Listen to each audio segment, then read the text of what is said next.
Good morning. Happy Wednesday. Today we're going to be talking about the scripture for the upcoming Sunday for August 8th. And our scriptures are 1 Kings chapter 19 verses 4 to 8, Psalm 34 verses 1 through 8, Ephesians 4 verses 25 to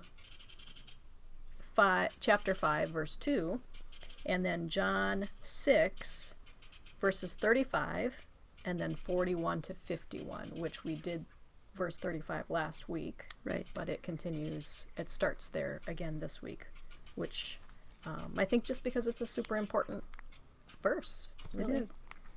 You talked about that emphasis on your sermon on Sunday. He says, I am the bread of life. Yeah. Again.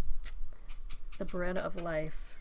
Definitely. And this week's reading kind of mirror that, talking about being fed.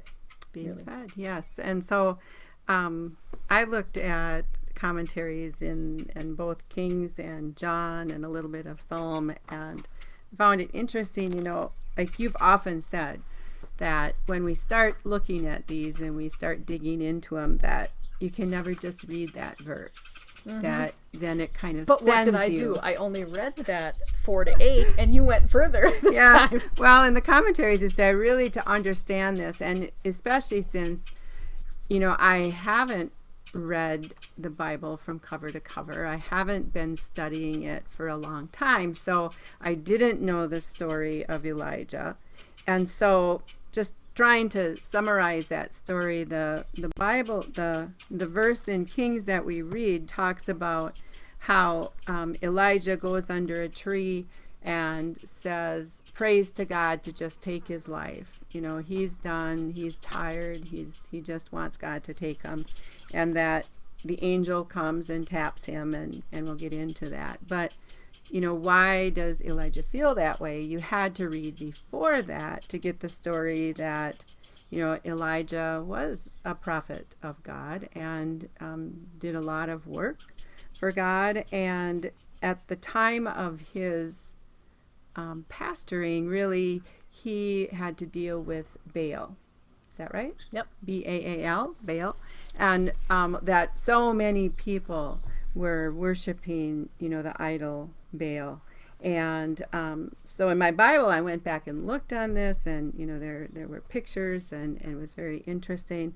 But there, right prior to the King's reading that we read today, Elijah kind of challenges the idol worshipers to slaughter a bull and make a fire, but not to light the fire. And then he would do the same.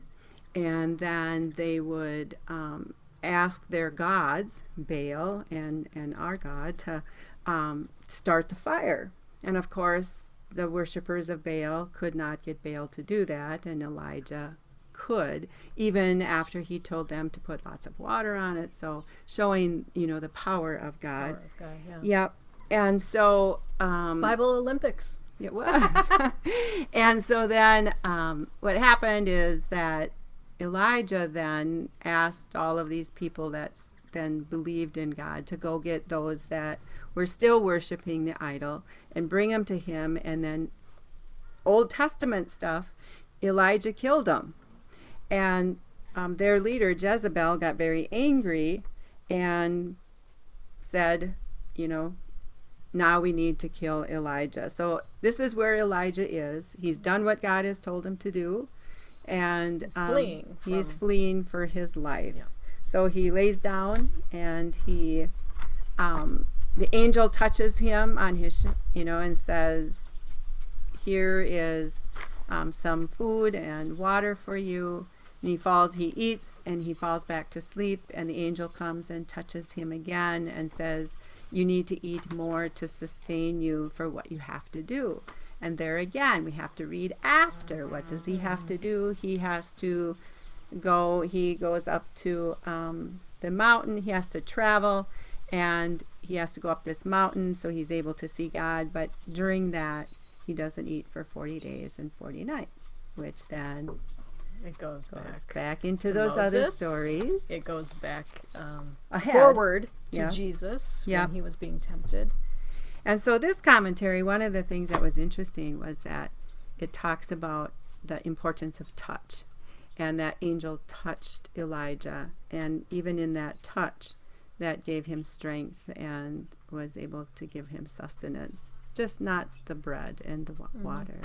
And I think about how important touch is to us. It is. And, in times of where you just really, I think about when my mom passed away in October, and that was in the midst of COVID, and we were told no touch. Yeah. And the difference of losing my dad when we were allowed to touch, 15 years ago. And so that I really could notice that difference, that I missed that touch. I missed the hugs from my family and my friends. And I'm sure that many people have felt that this whole last year Yeah. when we were told not to touch, and how important that touch is. Yeah. So, yeah. Yeah, and that touch brings us to John. John 41 to 51. When it talks about no one can come to me, Jesus is saying no one can come to me unless the Father who sent me draws him. And I think about that touch with the words drawing him. God is often touching us, and we don't realize it. He's drawing us to do one thing or another, or to say one thing or another that will feed somebody and nourish their soul. And we don't realize it, and sometimes we do feel it. Sometimes you feel a draw, and I think we've talked about this before. Sometimes it's an uncomfortable thing, Yeah. but you know it's something you need to do. And God has plans for us that we just don't know, and these people that are weaving in and out of our lives are there for a reason. Sometimes they're there because God has drawn them to us. Sometimes they're drawn away from us for a reason. And there are times when you look back and you think, oh, that's why. Yeah. And those are really kind of cool moments, They are. I think.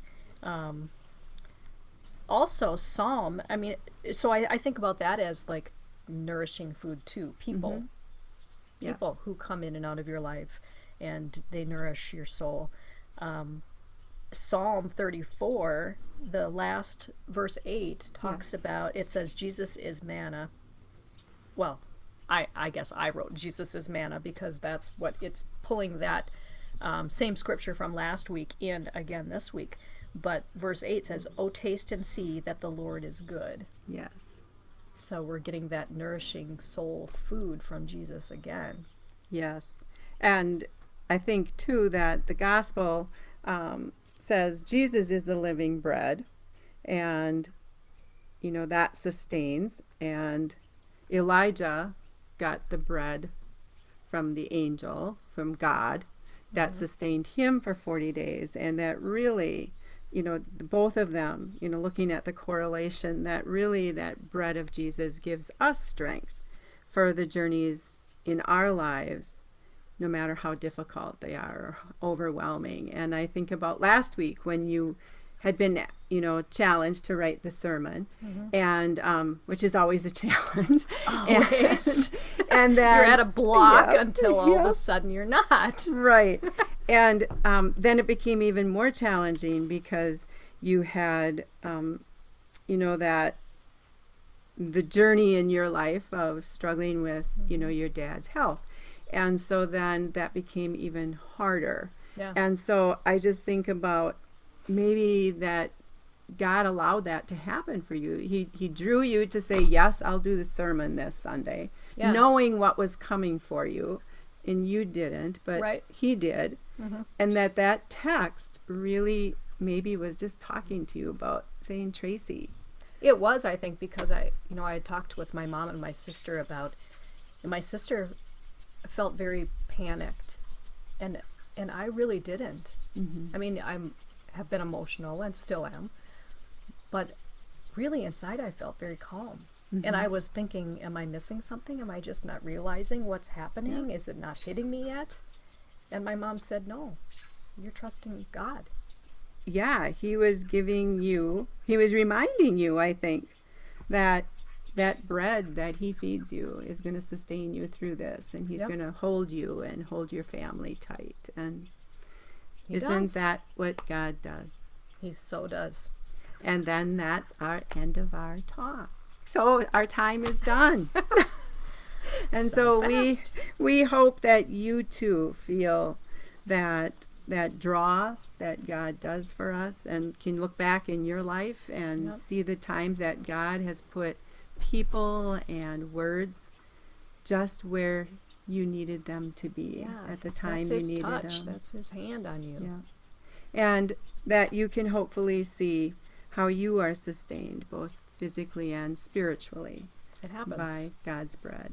Yes. So does. So we hope you have a good week, and thanks for joining us. Please share this with your friends and family.